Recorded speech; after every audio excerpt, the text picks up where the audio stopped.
Good afternoon, my dear students. Now we will continue further with chapter number 7. Next state is Karnataka. As we move south along the coast from Goa and Maharashtra, we come to the coastal plains of Karnataka. These plains are very fertile.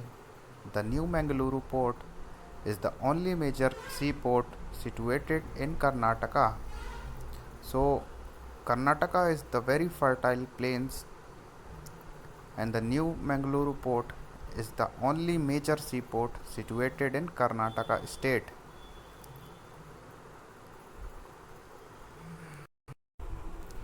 Next state along the coastal plain is Kerala.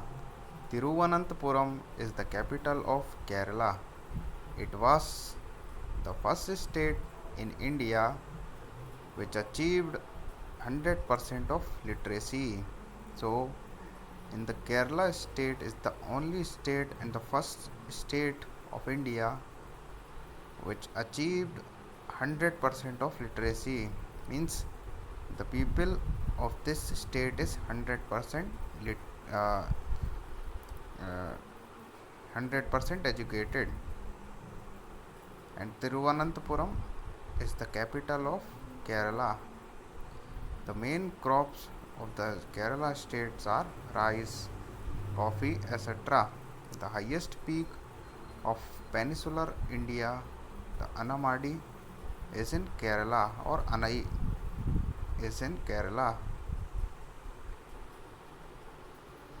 So in the given figure we can see a beach, a port in Mangaluru, which is New Mangaluru port in Karnataka, and in below there is a classical dance of Kerala which is known as Kathakali, and also the Onam festival celebration in Kerala. The main classical dance form of the state are Kathakali and Mohini Attam.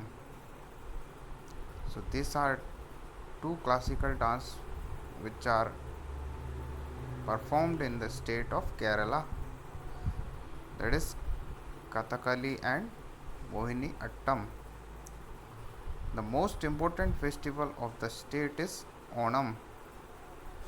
So Onam is the most important festival of Kerala.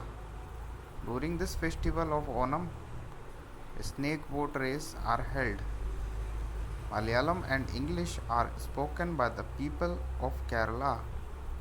Cochin port or Kochi port in Kerala is one of the largest port in India.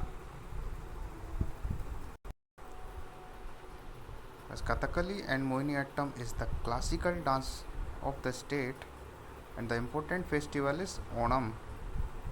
So during this festival Onam, there is a snake boat race are held.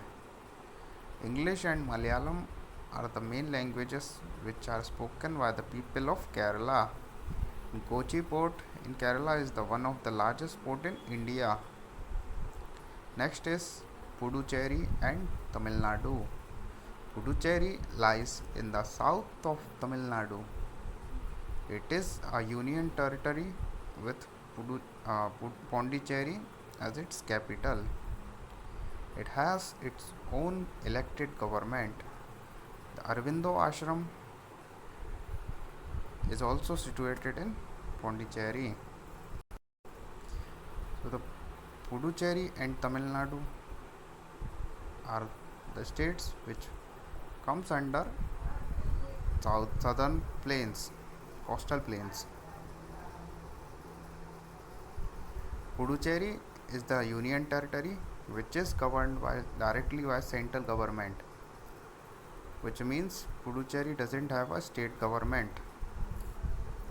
It is governed by the state government or the member of parliaments. For better understanding, we have a map of India and we will focus on the coastal plains of coastal areas like It starts from the state Gujarat with in the green color. These are the Gujarat state coastal plains. Then comes Maharashtra. Then after Goa in the south, and below down there is Karnataka, and in the last Kerala, and then after in the south it is Tamil Nadu, and then after Andhra Pradesh, which is area of coastal plains, and then comes Odisha, and then in the last West Bengal.